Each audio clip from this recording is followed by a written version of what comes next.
soos ons vanoggend gehoor het van die gemeente in Efese, en waar hy ook die gemeente oproep om hulle te bekeer en terug te keer na hulle eerste liefde toe. So kom ons by elkeen van hierdie gemeentes met dit wat vir die gemeente 'n uitdaging is, dit wat vir die gemeente eintlik die beproewing is waarin hulle as gemeente is. En ons het nou in Efese het ons gesien dat dit die dwaalleraars is en die gemeente se reaksie daarop is die van ernstige optrede teen hulle, maar dan die waarskuwing van die Here dat hulle ook liefdeloos opgetree het.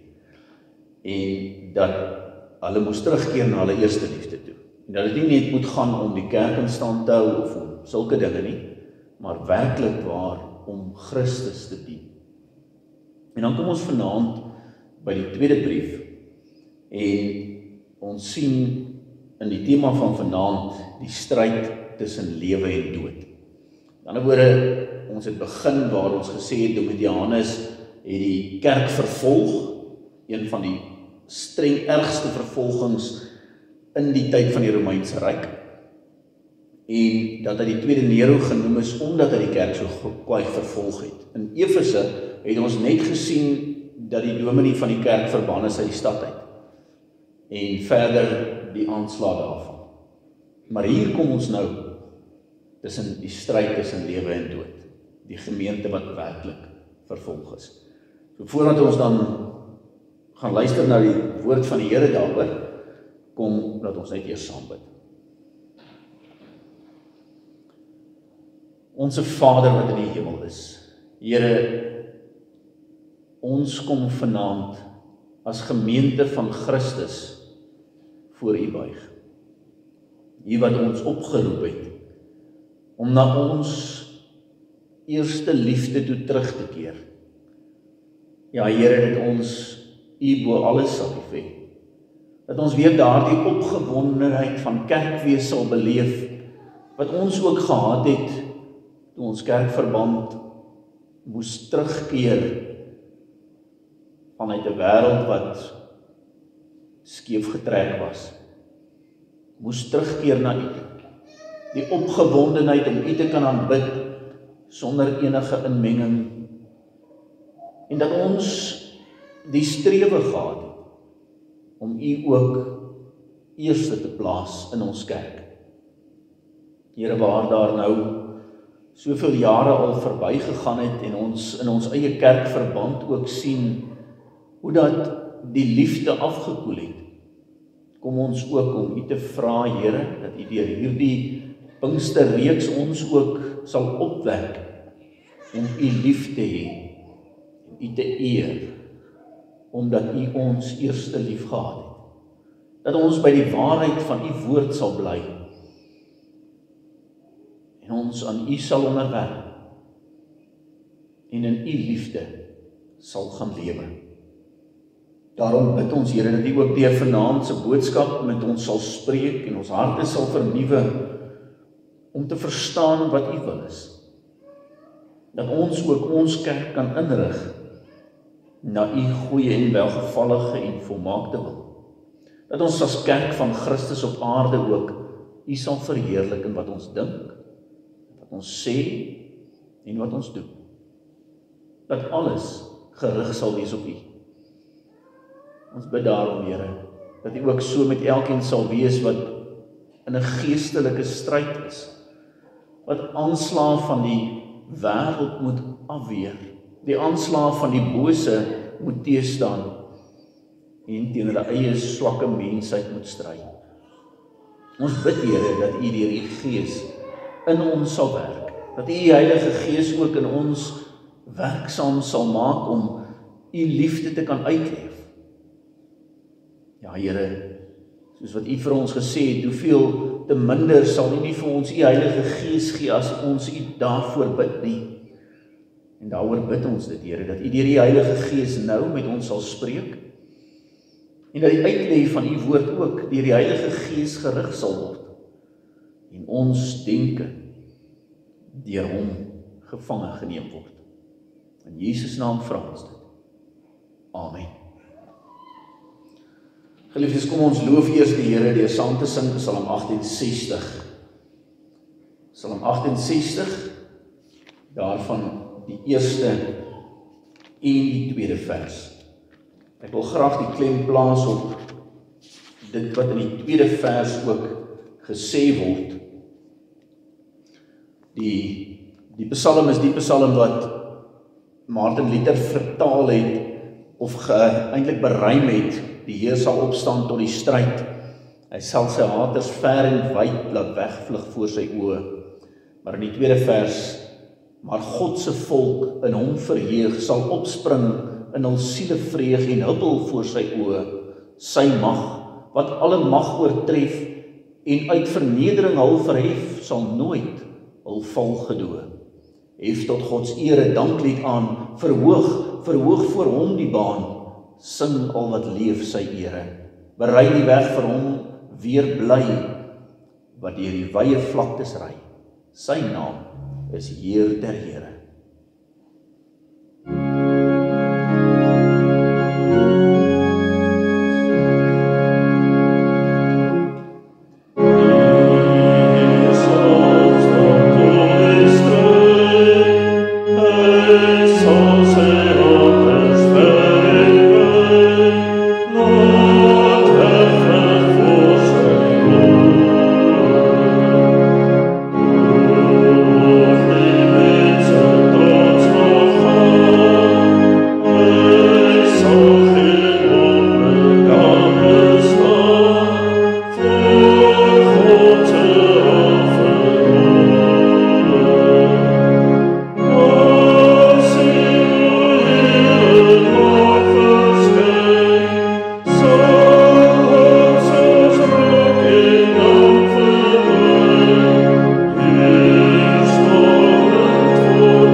Geliefdes, ons luister vanaand na die woord van die Here uit Psalm 46 en Openbaring 2 vers 8 tot 11.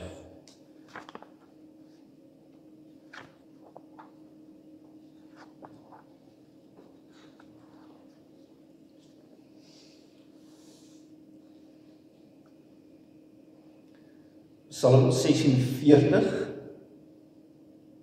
en Openbaring 2. Ons begin met Psalm 46. Vir die musiekleier van die kinders van Korag met sopraanstemme 'n lied. God is vir ons 'n toevlug en sterkte. As hulp in benoudhede is hy in 'n hoë mate beproef. Daarom sal ons nie vrees nie, al waggel die aarde en al wankel die berge weg in die hart van die see. Laat sy waters bruis, laat hulle skuim, laat die berge bewe deur sy onstuimigheid. Die stroompies van 'n rivier maak die Godstad bly. die heiligste van die wonings van die Allerhoogste. God is daar binne-in. Dit sal nie wankel nie. God sal dit help as die dag aanbreek. Nasies het gebruis, koninkryke het gewankel. Hy het sy stem verhef, die aarde bewe. Die Here van die leerskare is met ons. Die God van Jakob is 'n rotsvesting vir ons. Kom, aanskou die dade van die Here, wat verskriklike dinge oor die aarde bring, wat die oorlog laat ophou tot by die einde van die aarde, die boog verbreek en die spies stukkend slaan, die strydwaans met vuur verbrand. Laat staan en weet dat ek God is. Ek sal hoog wees onder die nasies, hoog op die aarde. Die Here van die leerskare is met ons. Die God van Jakob, dit is 'n rotsvesting vir ons. Dan blaai ons na Openbaring 2 en ons lees daar vanaf vers 8 tot 11. En skryf aan die engel van die gemeente in Smyrna. Dit sê die eerste en die laaste wat dood was en lewend geword het. Ek ken jou werke en verdrukking en armoede, maar jy is ryk. En die lastering van die wat sê dat hulle Jode is en dit nie is nie, maar 'n sinagoge van die Satan. Vrees vir niks wat jy sal ly nie.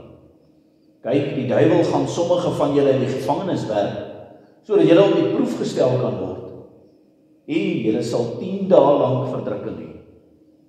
Wees getrou tot die dood toe, en ek sal jou die kroon van die lewe gee. Wie oor het, laat hom hoor wat die Gees aan die gemeente sê. Die wat oorwin, sal deur die tweede dood geen skade ly nie.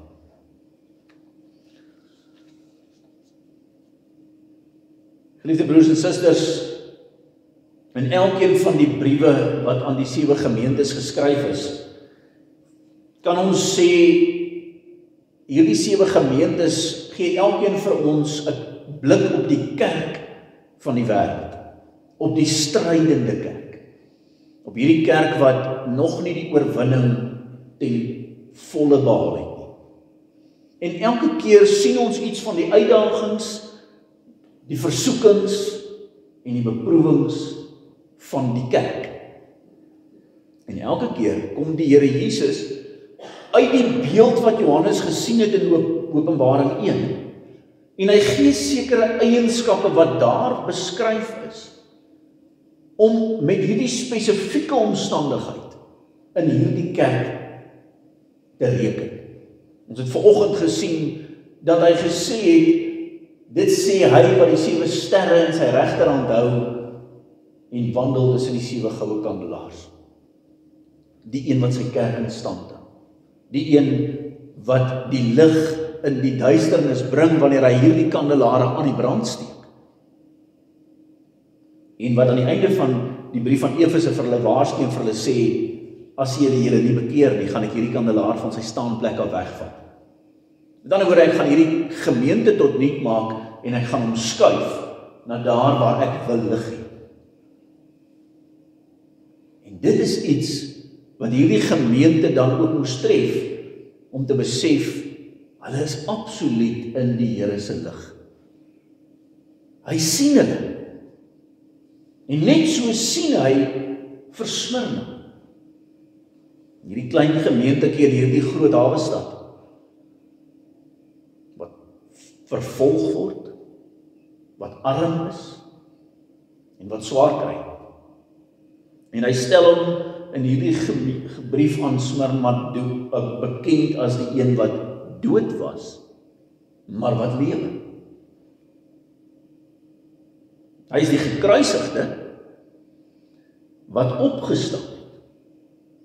En dadelik sien ons waaroor die stryd in Smyrna gaan. Het gaan oor lewe en dood. Hierdie is 'n gemeente wat tot die dood toe vervolg is. Die martelaarsgemeente, wat leef onder die rook van brandstapels. Terwille van hulle geloof is baie van hulle doodgemaak, in tronke gegooi, bespot en gehaat. Hulle bestaan word fisies bedreig. Jesus se woorde in Johannes 15 vers 20 is vir hulle 'n realiteit. As hulle my vervolg het, sal hulle julle ook vervolg. Tog is dit ook 'n boodskap vir sy kerk vandag hier waar ons is. Waar ons nog nie vervolg word nie. Miskien sien ons die skemering daarvan in dit wat besig is om in Afrika te gebeur. Die wêreld begin dit te sien. Ons as volk van die Here in Afrika, die kerk van Christus, wat iets verteenwoordig wat hierdie wêreld nie wil hê nie. Is dit nie deels hoekom die Afrikaner uitgestoot word uit die werksplek uit? Hoekom ons nou in 'n situasie is waar ons mense vlugtelingstatus kry Amerika toe?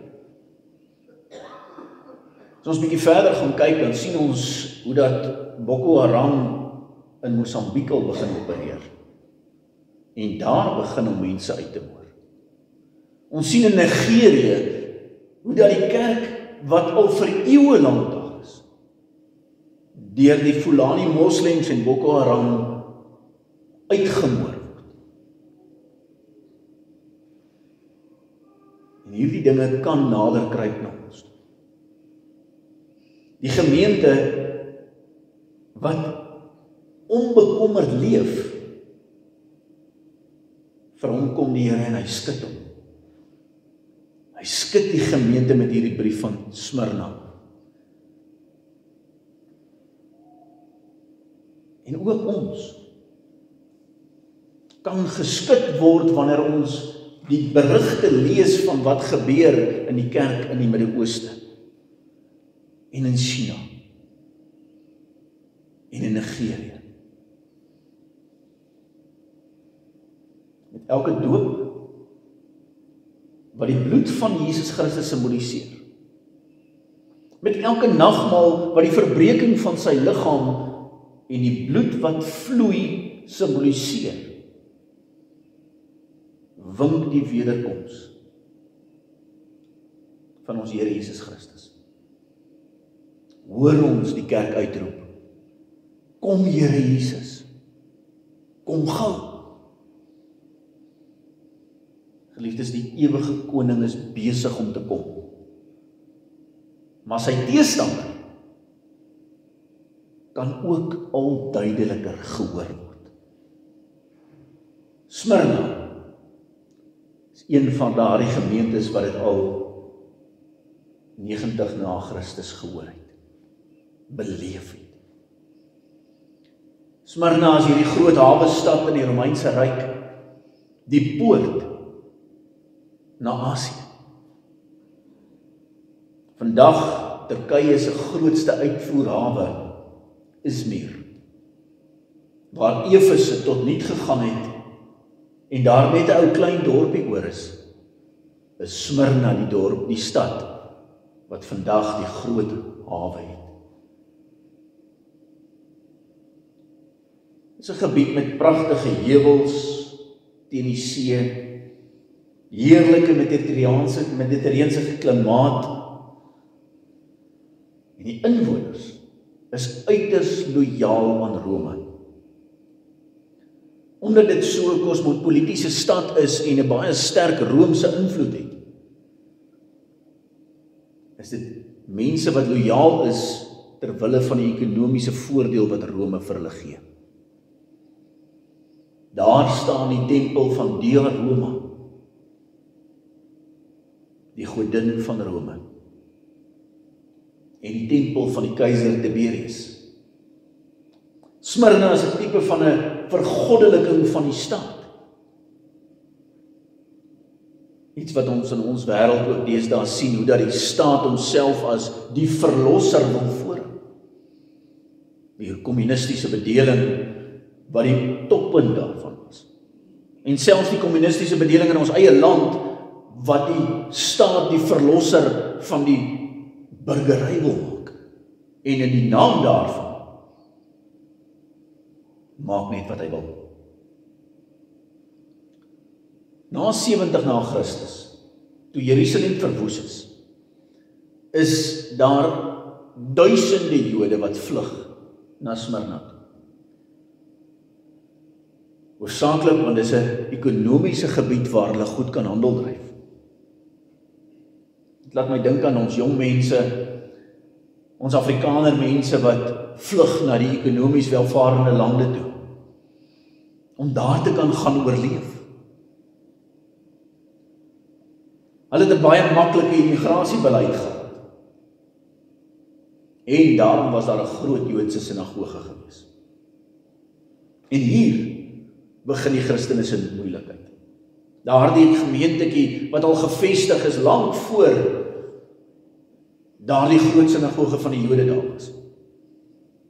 Smyrna is waarskynlik op een van Paulus se sendingreise ook bereik en het daar 'n kerk ontstaan rondom 50 na Christus. Maar na 70 na Christus, toe die groot instroming van die Jode gekom het, begin die moeilikheid vir die Christene. En nou met Domitianus wat in bewind kom, gebruik hulle die geleentheid om hierdie Christene se naam sleg te maak by die stadsowerheid. Want onthou nou, die stad is lojaal aan die Romeinse Ryk. Die Christene is lojaal aan Christus.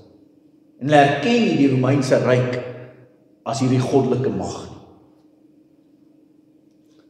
Hierdie Jode wat terwille van besigheid by die Romeinse owerheid gekruip het.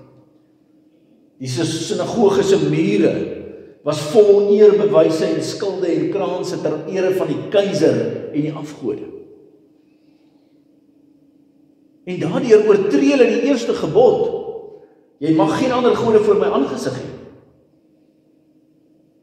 Soortgelyk aan die Baal godsdiens van die Ou Testament, glo hulle in 'n godsdiensgelykheid. Hierdie Christen gemeente kan nie daarmee saamgaan. Hulle staan by Elias se woorde: as die Here God is, volg hom. As Baal God is, volg hom. In 1 Kronieke 18 vers 21. En daarom begin die Jode met 'n fanatiese vervolging van hierdie Christene in hierdie stad. Die Jode is nuusdraers teen die Christene by die Romeinse owerheid. Hulle is lasteraars soos wat die teks dit sê. Hulle gee vals getuienis van dit wat die Christene doen. En hulle sleep die Christene voor die howe. Hulle buit hulle ekonomies uit. Hulle word met die dood gedreig. Hulle word uit die werk ontslaan. En gemeente is in armoede gedompel. Ons kan sê dis 'n soort van affirmative action wat besig is om plaas te vind. Waar die Christene, omdat hulle dalk nou 'n bedreiging is, uit werkplekke uitgesit word. Hulle kan nie handel dryf nie. Omdat hulle nie agter die Satan en sy leuns aanloop nie. Omdat hulle nie volgens 'n latere uitspraak in die Bybel die merk van die dier op hulle wil neem nie. Jy weet van daardie gedeelte waar dit sê dat hulle nie die merk van die dier geneem het nie, en die wat dit nie geneem het nie, kon nie handel dryf nie. Hier al in Smyrna sien ons dit gebeur. En daarom, geliefdes, is dit nodig dat die Here na sy kerk toe kom en hulle kom bemoedig en kom vertroos.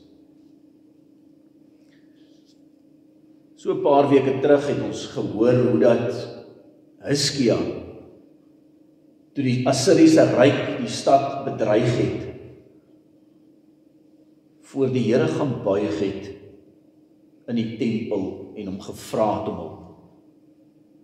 Psalm 46 is gebaseer op daardie gebeure.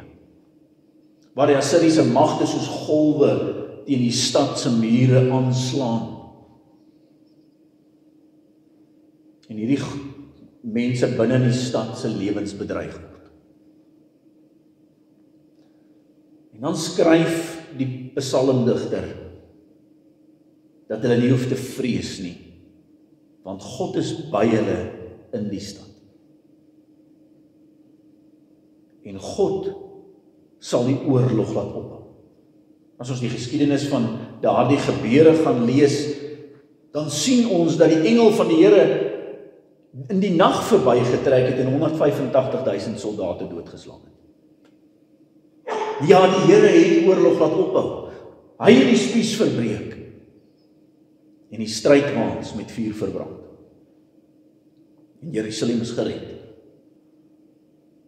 En hier dieselfde God kom na sy kerk in Smyrna toe, terwyl die golwe van die vervolging van die kerk teen hulle slaan. En hy gee vir ons hierdie beeld waar hy sê, ek is in julle midde.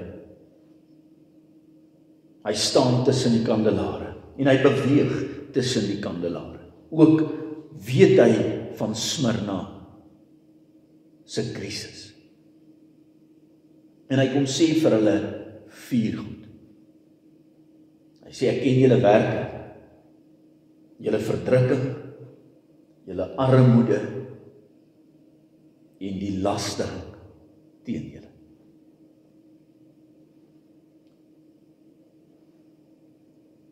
Aan Efese het hy ook gesê, ek ken julle werke. Dat julle bereid is om te ly ter wille van die waarheid. In Smyrna word daar nie gesê wat is die werke waarna hy verwys nie. Maar as ons die lyn gaan trek van bekeer julle en doen die eerste werke aan Efese, en nou kom hy by Smyrna en hy kritiseer nie hulle werke nie, dan kan ons die gevolgtrekking maak om te sê, die werke van Smyrna is daar die werke van die eerste liefde. Soos ons vanoggend gehoor het.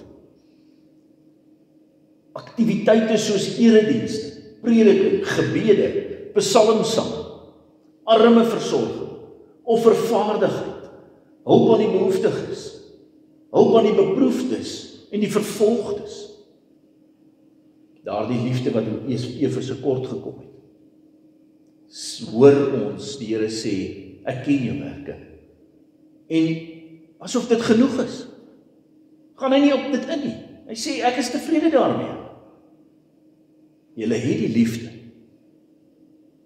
Maar ek sien ook, omdat julle my liefhet, sien ek julle verdrukking, armoede en die laster teen julle. Hierdie verdrukking, die swaar kry, bedreiging met die dood, die stryd om lewe en dood weer 'n keer. Na Golgotha, waar Jesus Christus die dood oorwin het die duiwel nie tot rus gekom nie. Die Satan, die teestander, gebruik mense uit die valse kerk om die kerk te vervolg. Daarom sê Jesus vir hulle, kyk na my. Ek was dood en kyk, ek lewe.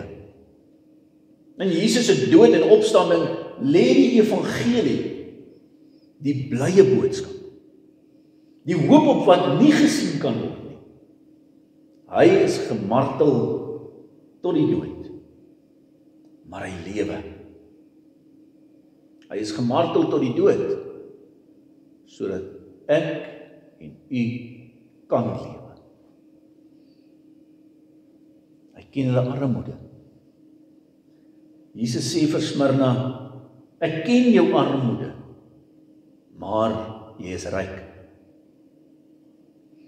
In die voorbereiding vir hierdie preek het ek gaan kyk na die vervolging van die kerk in Nigerië. En een van die joernaliste wat dit weergee is 'n Nigeriese Christen wat vertel hoe dat die Fulani moslems die mense verarm deur byvoorbeeld die broodwinner van die huis, die pa dood te maak en dan die kinders te ontvoer en van die ma losprys te eis. En sy moet skuld maak om haar kinders terug te kry. En so verarm hulle. So by so dat hulle op die ou einde hulle grond wat al vir generasies in hulle besit is, moet verkoop. En wie koop? Dieselfde moslems wat hulle haar man vermoor het. Net deur 'n familielid of iets van die aard. Hulle is arm, want hulle word ekonomies uitgedruk. Ons sien dit in Smyrna, dat hulle nie werk kry nie. En daarom verarm die Christendom. Die Here sê, ek ken julle armoede, maar julle is ryk. Julle is ryk want julle het my. Ek wat dood was, maar ek lewe. Ek gee vir julle meer as wat julle verloor het in die vervolging. Romeine 8 sê, ek maak julle mede-erfgename van Jesus Christus. En erfgename van God. Dit beteken dit wat in Openbaring 20 en 21 gegee word, kom na daardie mense toe wat in geloof volhard, te midde van hierdie armoede. 'n Nuwe hemel en 'n nuwe aarde, om saam met die Here daar in die volmaaktheid te kan wees. Die gemeente in Laodicea sal ons later sien, sê hy net mooi die teenoorgestelde. Julle dink julle is ryk, maar julle is arm. En ons moet onthou, hierdie briewe is nie net na die spesifieke gemeente toe gestuur nie, die hele boek Openbaring is as 'n geheel gestuur aan die 7 gemeentes. Met ander woorde, Smyrna het gelees wat aan Laodicea geskryf is. En Laodicea het gelees wat aan Smyrna geskryf is. En vir daardie ryk gemeente in Laodicea word die boodskap nou gegee. Smyrna, vir wie julle op neersien. Smyrna, wat julle dink die arm gemeente is eintlik die ryk gemeente. En julle wat dink julle is die ryk gemeente, is eintlik die arm gemeente. Arm en ryk moet dit hoor, dat jy net ryk is in Christus. Smyrna kom leer die kerk dat hoewel ons arm voel, ons reeds die rykdom van die ewige lewe het. Ons het nie eendag die ewige lewe nie. Reeds by die wedergeboorte. Soos daardie moordenaar saam met Jesus aan die kruis, wat in die grootste ellende was, maar die paradys gekry. En die vierde ding, sê ek weet van julle lastering. Ek weet dat die Jode julle belieg. En ek weet dat die Jode oor julle lieg. Die Joodse valse beskuldigings teen die Christene. Terwyl die woord Jood beteken iemand wat God loof, sien ons in Smyrna iets anders. Dat hulle met bedrog besig is. Hulle beweer, hulle is die ware kerk, die volk van God. Maar Jesus sê dat dit vals is. In werklikheid is hulle die samekoms of die sinagoge van die Satan. Hulle wat soveel meer as die heidene besit. Hulle besit die Ou Testament, hulle besit die openbaring van God. Jesus Christus het in hulle midde geloop en hulle het hom verwerp. Ten spyte daarvan, dat hulle die Ou Testament het, en die waarheid met ander woorde het, word hulle werktuie van die Satan. In wese die valse kerk. Die Ou Testament op die kansel, maar die Satan word gedien. En daarom wat ons ook moet kom sê, as die kerk van Christus belaster word, deur die sinagoge van die Satan, hoe hy ook al vandag lyk,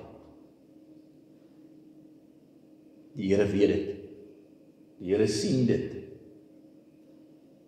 en hy is die een wat die dood oorwin het en daaromtrent iets gaan doen.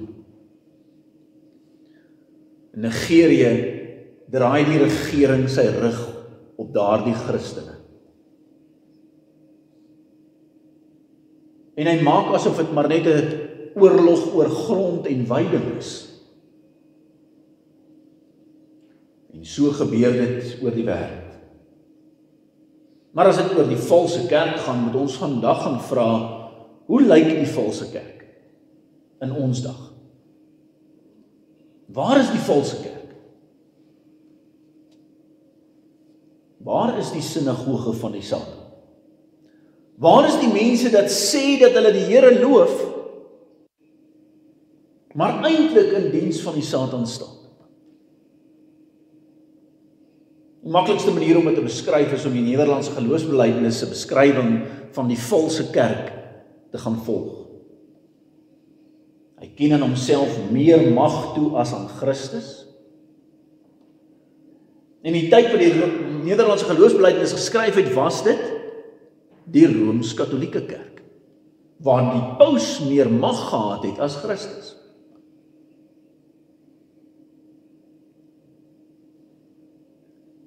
Hy wil aan homself nie aan die gesag van Christus onderwerp nie.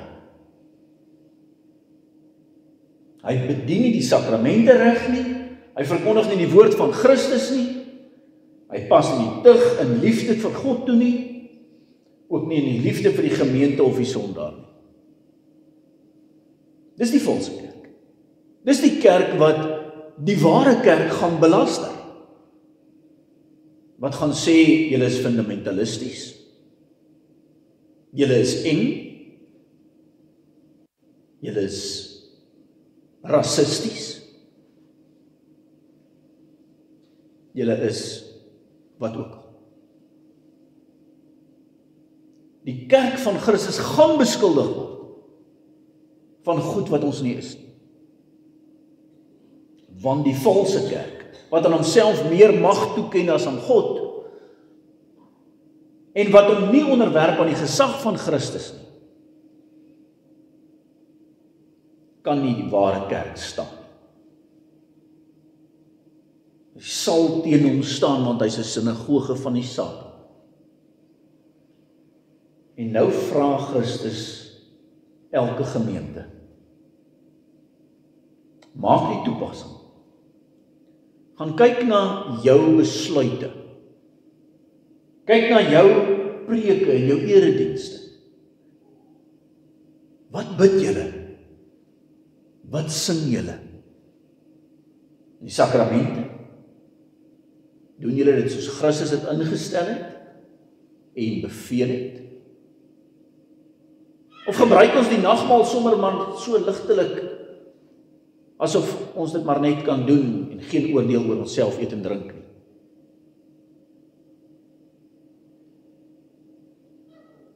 Die aanslag van die valse kerk sal al feller en feller word. Soos wat die wederkoms nader kom, sal die teestand van die Satan mos al sterker word. En ons lees dit later in Openbaring, telke male hoe dat die Satan die antichrist oprig, die valse profete bring, en alles doen wat hy kan om die kerk tot niet te maak.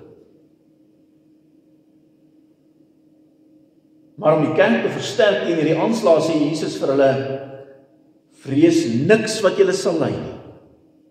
Kyk, die duiwel gaan sommige van julle in die gevangenis werk, sodat julle op die proef gestel kan word. En julle sal 10 dae lank verdrukking ly. Die ergste verdrukking sal net 10 dae lank duur. Omdat ons Openbaring se getalle as deel van die simboliek van Openbaring lees, kan ons nie gaan sê dis 'n letterlike 10 dae nie. Maar dis die volle tydperk. 10 is daardie volgetal. Die volle maat van die benoudheid van die gemeente. Maar ook die troos. God bepaal hoe lank. God bepaal. Daar sal nie meer beproewing wees as wat nodig is nie. En in die getallestelsel van Openbaring, waar 10 die eerste volgetal is, en 1000 3 keer soveel is,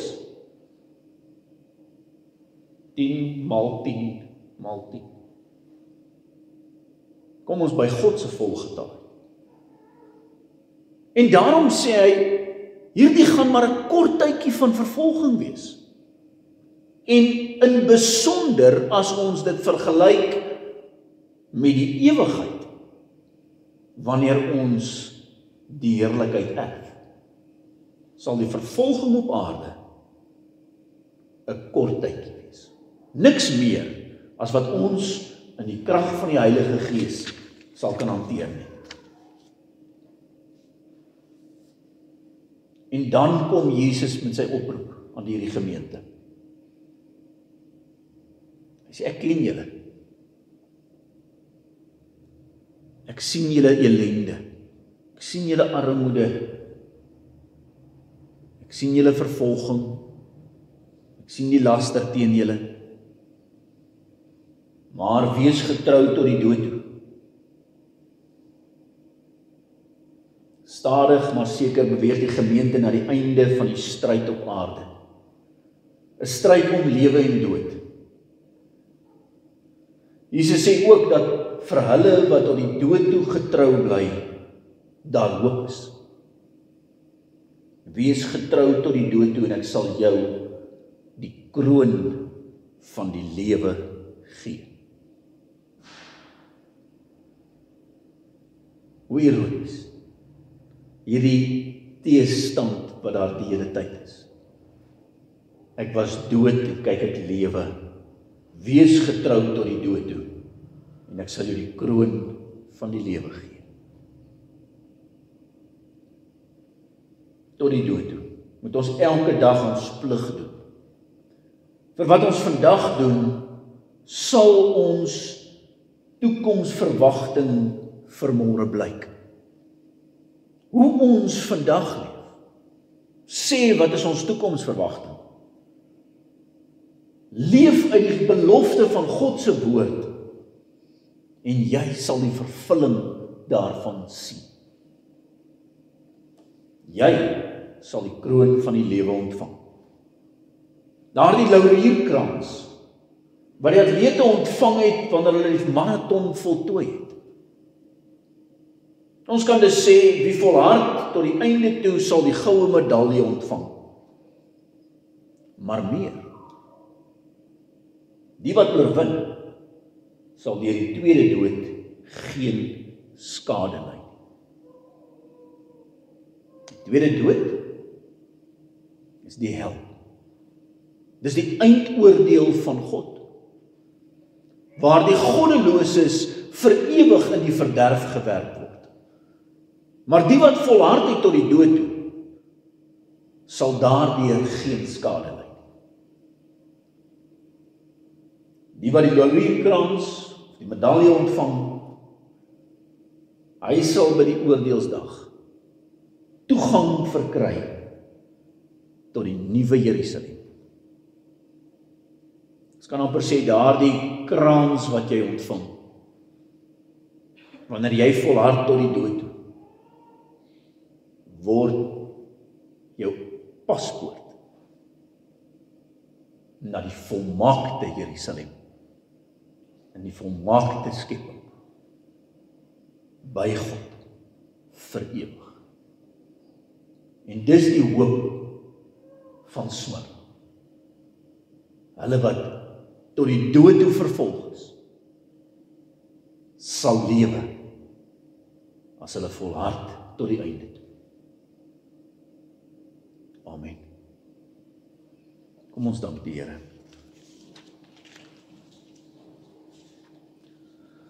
Almagtige, ewige God, Vader, Seun en Heilige Gees. Here, wat 'n wonder dat ons Verlosser ons as gemeente ook sien. Dat hy ons werke ken. Maar Here, as hy vir ons gemeente 'n brief moes skryf, hoe sou dit geklink het? Watter van hierdie 7 gemeentes sou ons onsself op kan toepassing kon maak? Hoe lyk ons vir U? Here, gee ons die ywer, die liefde en die wil om U as ons eerste liefde te dien en te eer en lief te hê. En Here, wanneer ons sien hoe die kerk op aarde vervolg word, kom ons en ons vra, Here, hoe moet ons daarop reageer? Ja, ons wil nie in vrees lewe nie. Ons wil nie aan die ander kant nie daardeur geraak word nie. Ons besef, Here, dat hoewel ons as kerk nog nie vervolg word nie, daar by ons ook die bedreiging van die dood is. Ja, nie die fisiese dood nie, maar die ewige dood. En dat daarin ook net in Jesus Christus lewe is. Wanneer ons volhard, wanneer ons U woord hoor en daarin lewe, dat ons kan volhard tot die einde toe en kan oorwin. Ja, Here, wat 'n wonder dat ons kan weet dat ons deur die tweede dood nie skade hoef te ly nie, maar dat ons in Jesus Christus gered is. En ons bid U, Here, dat U vir ons 'n dankbare lewe sal laat lei. Ja, wanneer die teestand ook teen die kerk kom en die valse aantuigings en die lastering teen ons, dat ons ook in die waarheid sal volhard. En U, ons Here Jesus Christus, bo alles sal lief hê, sal volhard en oorwin. Ons bid daarom vir ons gemeente se genade, Here. Ons vra dat U oor ons U genade sal uitstort en dat U Gees in ons sal werk om werklik vir U te lewe. Ja, Here, dat ons U met alles sal lief hê, ongeag wat dit ons kos op hierdie aarde. Want as ons arm is in U, dan is ons ryk in U. En daarom, Here, kom ons en ons vra U, gee vir ons dit wat nodig is, om U lig in hierdie dorp, in hierdie gemeenskap, in hierdie distrik te laat skyn. Steek U die kandelaar aan, dat dit helder brand, sodat U verheerlik word, ongeag wat mag kom. Ons vra dit in Jesus Christus, ons Verlosser se naam alleen. Amen. Geliefdes, ons sing as ons danklied Gesang 316. Gesang 316 verse 1. Het ek vir julle net vers 1 gegee.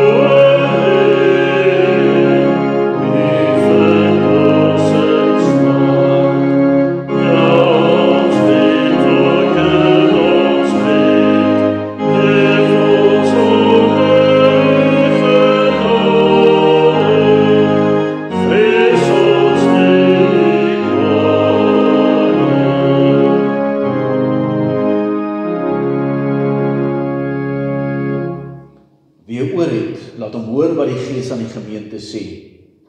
Die wat oorwin sal deur die tweede dood geen skade ly nie. Amen.